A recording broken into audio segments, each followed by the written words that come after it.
J'offre une série de cours de mixed media, mais mixed media, qu'est-ce que ça veut dire au juste?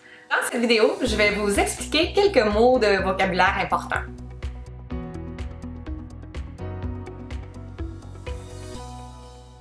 Mixed media. Le vrai terme en français, c'est les techniques mixtes, mais ça n'a pas tout à fait le même sens, donc je vais continuer de parler de médias mixtes. Il faut séparer les deux mots pour bien comprendre cette expression.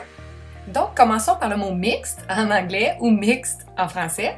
C'est plutôt simple à comprendre. Ça veut dire mélanger des éléments ensemble ou combiner plusieurs choses.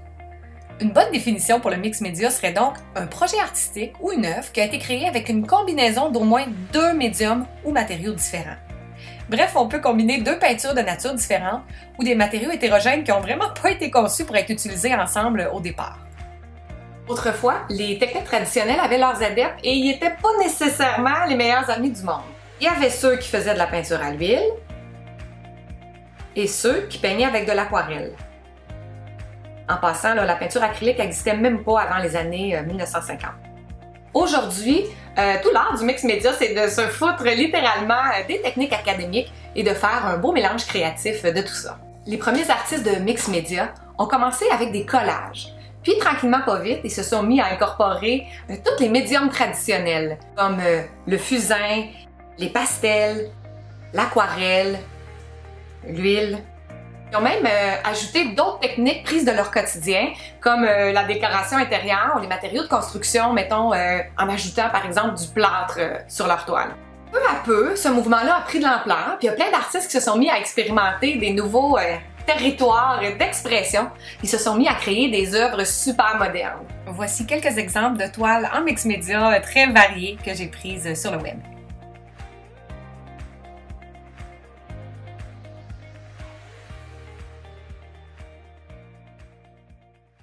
OK, le mot médium maintenant. Alors, sachez qu'en anglais, c'est en fait le pluriel du mot médium. On dit one medium, two media. Mais le mot médium, peut-être que vous n'êtes pas certaine de ce que ça signifie en art. Alors, ce n'est ni la cuisson de votre steak, ni la voyante qui prédit votre futur. C'est tellement un terme général qui enveloppe tellement de choses.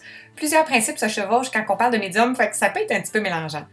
Alors, un médium peut désigner à la fois le type d'art, mais aussi les matériaux utilisés pour la création. Donc, en principe, n'importe quel type de fourniture ou produit qui peut être incorporé dans un projet artistique, c'est un médium. Voici un exemple concret. Ah oui, tu peins, cool! Avec quel médium? L'huile ou l'acrylique? Moi, mon médium de choix, c'est l'aquarelle. Mais il y a plus. Alors, pour que ça soit plus facile à démêler, j'aurais envie de catégoriser en médium sec et en médium humide. Alors, des médiums secs, ça serait n'importe quoi de rigide ou souple, tant que c'est sec, que vous pouvez incorporer dans votre art. Par exemple, du papier, du carton, du tissu ou d'autres fibres, comme de la laine, de la jute, des rubans, du cuir, des branches de bois ou d'autres éléments naturels comme du sable, des fleurs séchées ou de la mousse, des billes, des perles, des paillettes, de la feuille d'or, du fil métallique, du métal, du verre, des ornements de plastique, etc. Est-ce que vous imaginez juste les possibilités? Tout ça, ça peut faire partie d'une œuvre en mixed media. Les médiums humides, on les retrouve, eux, dans des contenants. Alors, ce sont généralement des produits qu'on incorpore à nos couleurs pour changer leurs propriétés. Il y a par exemple les médiums à peindre pour fluidifier la peinture, le médium de transparence pour réaliser des glacis, ceux qui ralentissent ou qui accélèrent le séchage des couleurs. Il y a les gessos, que vous verrez en détail dans un chapitre de mon premier cours. Il y a les gels, le gel brillant ou le gel mat. Il y a le fameux médium de lissage, ou pouring medium, qui est très à la mode. Les pâtes structurales pour donner du relief, les cires, les sprays, puis la liste continue longtemps encore. Souvent, quand on parle de mix média, c'est à ça qu'on pense, les médiums humides. Puis c'est vrai que ça peut être un petit peu intimidant pour des débutantes, mais je vous garantis que c'est pas le cas quand on comprend à quoi servent les médiums. Alors pour celles à qui la mystérieuse expression mixed media fait peur, hey, enlevez-vous ça de la tête! Vous allez avoir tellement de fun à créer en incorporant toutes sortes de choses différentes dans vos projets. C'est normal d'avoir des craintes quand on veut expérimenter quelque chose de nouveau qu'on connaît pas.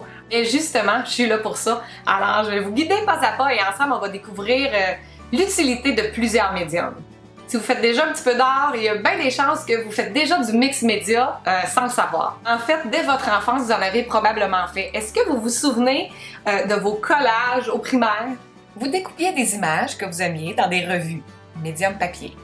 Puis vous les colliez sur un carton ou dans un scrapbook, médium adhésif.